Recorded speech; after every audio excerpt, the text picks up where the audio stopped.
नमस्कार. भारतशक्ती मराठीच्या रणनीती या कार्यक्रमात तुम्हा सगळ्या प्रेक्षकांचं पुन्हा एकदा मनःपूर्वक स्वागत. यावर्षी आपण अर्थातच शेवटच्या महिन्यामध्ये आहोत आणि भारतशक्ती मराठीकडनं रणनीतीचा या वर्षातला हा शेवटचा भाग आपण प्रसारित करत आहोत. त्यामुळे आजच्या भागामध्ये गेल्या वर्षभरामध्ये संरक्षण क्षेत्रामध्ये झालेल्या वेगवेगळ्या सुधारणा आणि आगामी वर्षामध्ये या क्षेत्रामध्ये कोणत्या प्रकारच्या सुधारणा घडून येण्याची शक्यता निर्माण झाली आहे, या सगळ्याचाच आढावा घेणार आहोत. आणि यासाठी भारतशक्ती मराठीचे मुख्य संपादक नितीन गोखले स्टुडिओमध्ये आपल्याबरोबर उपस्थित आहेत. सर, आजच्याही भागात तुमचं मनःपूर्वक स्वागत. नमस्कार. नमस्कार. सर, संरक्षण मंत्र्यांनी या वर्षाच्या सुरुवातीला सुधारणांचं वर्ष असं म्हटलेलं होतं. तर त्या दृष्टीने साधारण कुठल्या प्रकारच्या सुधारणा प्रामुख्याने आपल्या संरक्षण क्षेत्रामध्ये बघायला मिळाल्यात असं तुम्हाला वाटतं?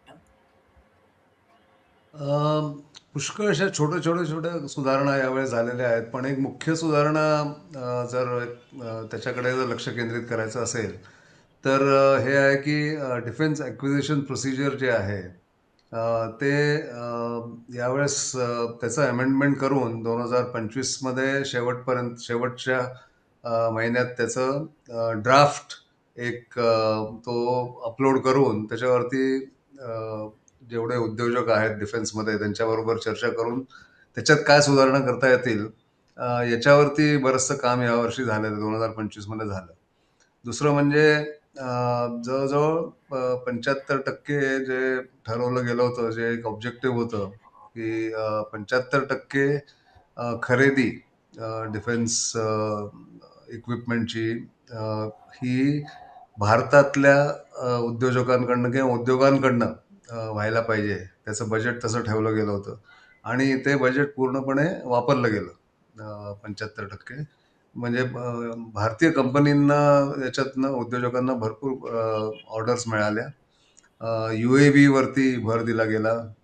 UAV आणि काउंटर UAV वरती ड्रोन, कारण आता ड्रोनचा वापर युद्धामध्ये पुष्कळ होतो. आपण ऑपरेशन सिंदूरमध्ये बघितलं, ते झालं. दुसरं म्हणजे जवळजवळ 175 नवीन प्रोजेक्ट्स BRO, बॉर्डर रोड्स ऑर्गनायझेशननी आपल्या सीमावर्ती जेवढे भाग आहेत त्यांच्यामध्ये ते पूर्ण केले. त्याच्यामध्ये बोगदे आहेत, पूल आहेत, वेगवेगळ्या प्रकारचे पूल बांधले गेले आणि रस्ते, स्ट्रॅटेजिक रोड ज्याला म्हणतात, जे खूप खूप कठीण असतात बनवणं त्या दुर्गम इलाक्यांमधनं किंवा दुर्गम भागांमधनं. अरुणाचल प्रदेश, सिक्कीम, लडाख, उत्तराखंड, हिमाचल प्रदेश हे सगळे जे सीमावर्ती भाग आहेत चायनाला लागून, चायनाच्या किंवा तिबेटच्या बॉर्डरला जे आहेत तिथे केलं गेलं.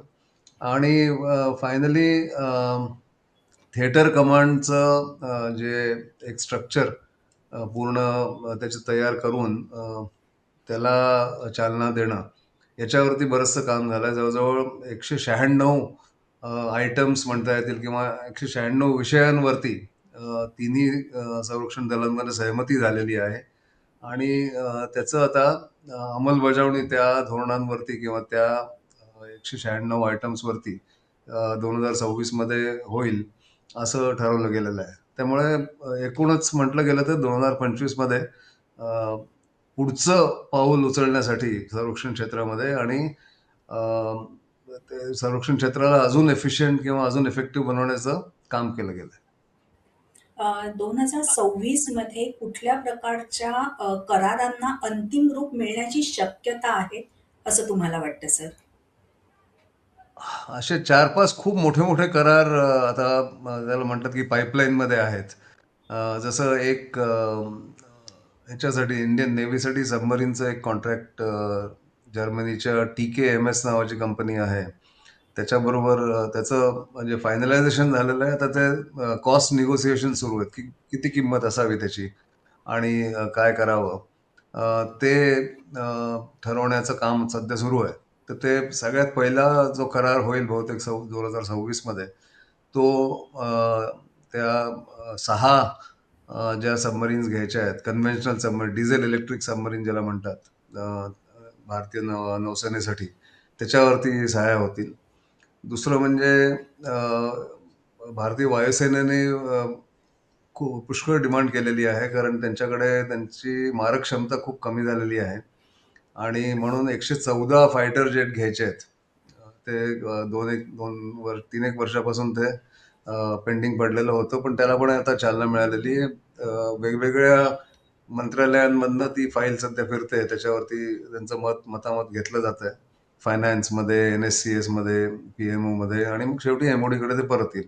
ते 114 विमानं जी घ्यायची आहेत, त्याच्यावरती चर्चा सुरू आहे. तर त्याचा करार पुढच्या वर्षी होईल की नाही सांगता येत नाही, पण त्या प्रयोगाला किंवा त्या प्रोसेसला चालना मिळेल 2026 मध्ये, हे दिसून येत आहे.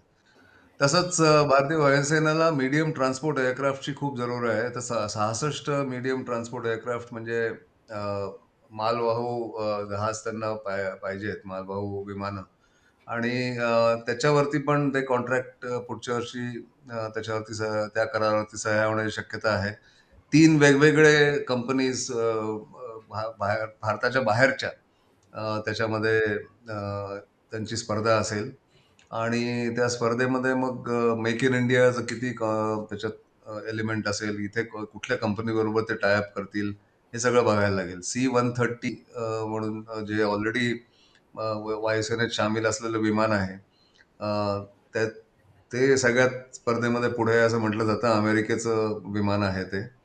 नंतर ब्राझीलचं एक विमान आहे. ते पण इंटरेस्टेड आहे त्याच्यामध्ये, त्या करारामध्ये. आणि एअरबसचं पण एक विमान आहे जे त्याच्यामध्ये येऊ शकतं त्या स्पर्धेमध्ये, पण त्याच्यात अजून क्लॅरिटी आलेली नाहीये. हे झाले दोन याचे. पण सगळ्यात मोठं डेव्हलपमेंट जे आहे ते जेट इंजिनच्या करारावरती, जेट इंजिन बनवण्याच्या करारावरती सह्या होण्याची शक्यता आहे. कारण त्याच्या वाटाघाटी जवळजवळ संपलेल्या आहेत, आणि फ्रान्सची जी साफ्रान म्हणून कंपनी आहे, त्या साफ्रान कंपनी बरोबर DRDOचा एक करार व्हायचा आहे, जो भारतामध्ये पहिल्यांदाच जेट इंजिनचं डेव्हलपमेंट होईल. आणि एमका म्हणजे ऍडव्हान्स मीडियम कॉम्बॅट एअरक्राफ्ट जे आहे, जे बनणार आहे 10 वर्षांनी, त्याच्या दुसऱ्या खंडासाठी किंवा दुसऱ्या लॉटसाठी ते इंजिन वापरलं जाईल. हे पहिल्यांदा भारतामध्ये 110 किलो न्यूटन पॉवर असलेलं इंजिन, जेट इंजिन बनवलं जाणार आहे. फ्रान्सची टेक्नॉलॉजी आहे, त्याच्यावरती करार होण्याची शक्यता आहे. आणि सगळ्यात शेवटी असं आहे की याच्या व्यतिरिक्त मग छोटे छोटे भरपूर, जसे काही बंदुकी पाहिजेत इंडियन आर्मीला, किंवा इंडियन नेव्हीला काही मिसाईल्स पाहिजेत, काही UAV पाहिजेत. आणि मग त्याच्यामध्ये मेल म्हणजे मीडियम ऑल्टिट्यूड लॉंग एन्ड्युरन्स UAV, ते पण भारतीय वायुसेनेला त्याचं लीड सर्व्हिस बनवलं गेलेलं आहे. पण तिन्ही दलांना त्याची जरूर पडणार आहे, कारण आता सगळे ड्रोन वॉरफेअर होत आहे. तर असे खूप मोठे मोठे करार होण्याची शक्यता आहे येत्या काही महिन्यांमध्ये किंवा पुढच्या वर्षी. हे आता दिसून येते त्या प्लॅनिंगमध्ये. सर, आत्तापर्यंत बघितलं तर रशिया, फ्रान्स आणि इस्रायल या 3 देशांकडनं भारताला जेवढी शस्त्रास्त्र खरेदीची गरज आहे, तेवढे हे महत्वाचे 3 देश आहेत. या व्यतिरिक्त अमेरिकेचा याच्यामध्ये नंबर लागतो का? आणि लागत असेल तर तो इतक्या खाली का आहे? याची कारणं नेमकी काय आहेत? गेल्या 8-10 वर्षात फ्रान्सकडनं आपण रफाल जे विमानं घेतली, त्याला एक कारण आहे की आपण जर इतिहास बघितला भारताचा स्वातंत्र्यानंतर, तर भारताने अमेरिकेकडनं कधीच जी फायटर जेट्स असतात ते कधीही घेतले नाही. त्याने ट्रान्सपोर्ट प्लेन भरपूर घेतले, C-17 किंवा C-130. नंतर नेव्हीसाठी P-8I म्हणतात त्याला, असं विमान, हे सगळे घेतले. पण फायटर जेट घेतले नाही, कारण अमेरिकेवरती विश्वास भारताच्या एस्टॅब्लिशमेंटमध्ये कमी आहे. आणि भारतामध्ये धारणा अशी आहे भारतीय निर्णय घेणाऱ्या लोकांची, की अमेरिका कधीही ते विमानामधले जे सॉफ्टवेअर आहे ते कधीही बंद करू शकतो. म्हणजे आपण जर पाकिस्तान विरुद्ध ते विमान वापरायचं म्हटलं, तर अमेरिका त्याच्यावरती आक्षेप घेऊ शकतं. आणि त्याच्यामुळे ते भारताला नेहमीच ती एक समस्या ती उभी राहू शकते. म्हणून फायटर जेट आपण अमेरिकेकडनं घेत नाही. रशियाकडनं घेतो, किंवा फ्रान्स, आणि आधी एकदा ब्रिटनकडनं घेतलेलं आहे.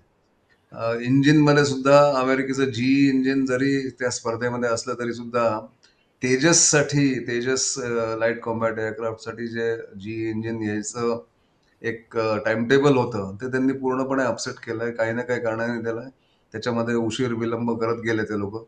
आणि त्याच्यामुळे भारताची तयारी, भारतीय वायुसेनेची ही त्याच्यावरती भरपूर त्याचा प्रभाव पडला. आणि भारतीय वायुसेना ही आता एक कमकुवत झाल्यासारखी झालेली आहे. कारण तेजसचं इंडक्शन भारतीय वायुसेनेत ज्या वेगाने व्हायला पाहिजे होतं, ते न झाल्यामुळे हा प्रकार झालेला आहे. म्हणून अमेरिकेवरती विश्वास कमी आहे. आता भारताचे 4 मुख्य डिफेन्स पार्टनर्स म्हणता येईल असे आहेत. ते आहेत फ्रान्स, रशिया, इस्रायल आणि मग अमेरिका. असं झालेलं आहे. जरी जरी मी अजून एक त्याच्यात स्टॅटिस्टिक देतो, एक आकडा द्यायला तर लोकांच्या लक्षात येईल, की 2008 पासून 2025 पर्यंत अमेरिकेकडनं भारताने $25 बिलियन च्या किमतीच्या वस्तू खरेदी केल्या डिफेन्ससाठी. तसंच फ्रान्सकडनं गेल्या 10 वर्षात जवळजवळ $10 बिलियन खरेदी केली गेली. रशियाकडनं बऱ्याच वर्षापासून ते सुरू आहे. तर अमेरिकेला दिलं नाही गेलं असं नाहीये, पण अमेरिकेची विश्वासार्हता कमी झाल्यामुळे आणि प्रेसिडेंट ट्रम्पचे जे धोरण भारताच्या विरुद्ध सध्या सुरू आहे किंवा भारताबरोबर त्यांचं जे धोरण आहे ते सुरू आहे, त्याच्यामुळे त्यांच्यावरती विश्वास ठेवता येत नाही आणि म्हणून अमेरिकेकडे पटकन भारत वळणार नाही, असं एक शंका सगळ्यांच्या मनात आलेली आहे. प्रिडिएटर ड्रोन्स आणि F-16 ह्याच्या संदर्भामध्ये अमेरिकेबरोबर चर्चा सुरू होती. त्याचं नेमकं काय भवितव्य असेल असं वाटतं?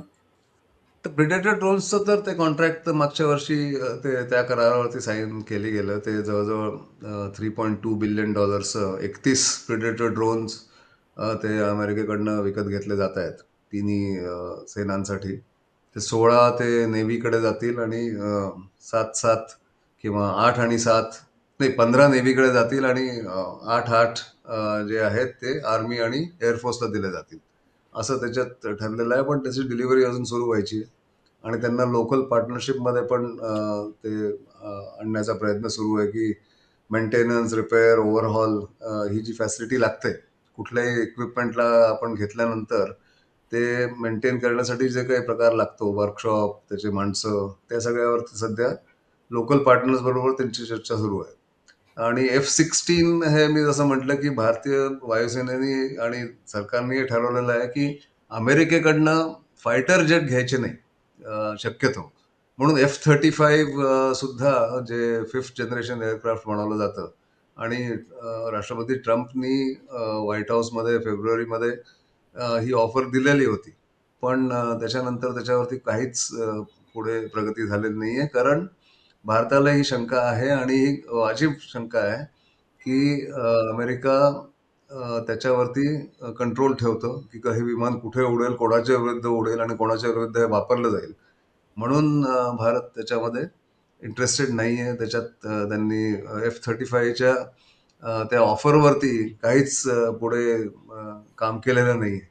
त्याच्या विरुद्ध Su-57 जे रशियाकडनं येतं, रशिया, फ्रान्स, इस्रायलकडनं घेतलेली सामग्री ही जनरली कुठल्याही बाकीच्या अटींवरती नसते. ती एकदा तुम्हाला विकल्यानंतर, भारताला ते दिल्यानंतर ते कधी म्हणत नाहीत, की तुम्ही ह्याच्या विरुद्ध वापरू नका किंवा इथे वापरू नका किंवा हे आता आम्ही पूर्णपणे लेटेस्ट सॉफ्टवेअर देणार नाही, असं कधी हे 3 देश म्हणत नाहीत. पण अमेरिका हे म्हणतं.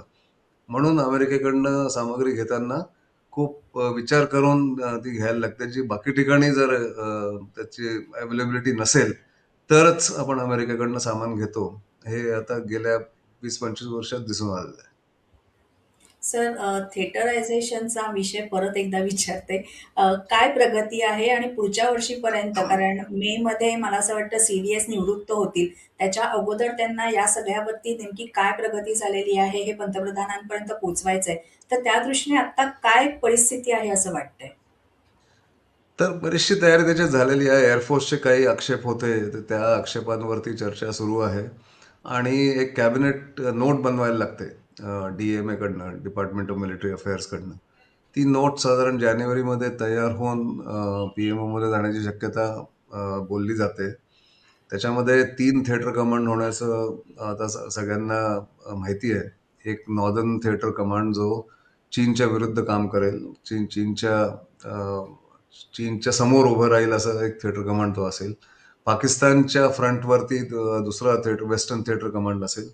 आणि एक मॅरीटाईम म्हणजे समुद्रावर काम करण्यासाठी म्हणून जो कमांड पाहिजे तो तिथे त्रिवेंद्रममध्ये त्याचं हेडक्वार्टर असेल.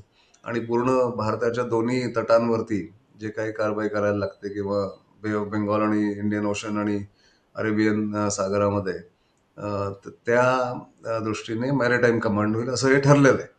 3 कमांड ठरलेले आहेत. त्याच्यामध्ये आता कुठले कुठले सामील करायचे, किती रँक्स असायला पाहिजेत, त्याचं ऑर्डर कशी काढली पाहिजे आणि त्याचा ऑपरेशनल कंट्रोल कोणाजवळ असेल, थिएटर कमांडरची रँक काय असेल, 3 स्टार असेल का 4 स्टार असेल, याच्यावरती चर्चा सुरू आहे. ती बहुतेक पहिल्या आठवड्यात जानेवारीच्या संपेल आणि मग कॅबिनेट नोट एक तयार केली जाईल, जी मग कॅबिनेटकडे जाऊन मग त्याचं पुढे क्लिअरन्स झाल्यानंतर साधारण CDS जनरल अनिल चौहान निवृत्त होण्याच्या एखाद्या महिना आधी त्याचं नोटिफिकेशन निघेल असं दिसतंय. पण याचा अर्थ हा नाही की थिएटर कमांड पूर्णपणे तयार झाले. त्याची सुरुवात असेल, पण 2026 त्याच्यासाठी महत्वाचं आहे. सर, जसं 2025 हे सुधारणांचं वर्ष असं जाहीर केलेलं आहे. या सुधारणांचे नेमके परिणाम काय आहेत हे 2026 मध्ये आपल्याला नक्कीच बघायला मिळणार आहेत. पण त्याच्यासाठी थोडीशी वाट मात्र आपल्याला बघायला लागणार आहे. पण या निमित्ताने पुढच्या वर्षी नेमक्या कोणकोणत्या करारांना अंतिम स्वरूप मिळण्याची शक्यता आहे, याबद्दल किंवा इतर सगळ्या मुद्द्यांबद्दल तुम्ही जो काही प्रकाश टाकलात, आपल्या प्रेक्षकांपर्यंत ही माहिती पोहोचवलीत, या सगळ्या माहितीसाठी सगळ्या प्रेक्षकांना आणि व्यक्तिशः माझ्याकडनं खूप खूप धन्यवाद सर. नमस्कार. नमस्कार. प्रेक्षको, या भागात मिळालेली माहिती तुम्हाला कशी वाटली ते कमेंट्समध्ये आमच्यापर्यंत नक्की पोहोचवा. त्यासाठी काय करायचंय? भारतशक्ती मराठी या यूट्यूब चॅनलला लाईक करा, शेअर करा, सबस्क्राईब करा. याशिवाय इतर सोशल मीडिया प्लॅटफॉर्मना सुद्धा तुम्ही फॉलो करत असाल अशी आम्हाला आशा आहे. एक महत्त्वाची सूचना म्हणजे पुढच्या आठवड्यात भारतशक्तीच्या संपूर्ण टीमला सुट्टी असल्याने रणनीतीचा पुढच्या आठवड्यातला भाग प्रसारित होणार नाही, याची कृपया नोंद घ्यावी. त्यामुळे आपली भेट नवीन वर्षात एका नवीन विषयासह. तोपर्यंत नमस्कार.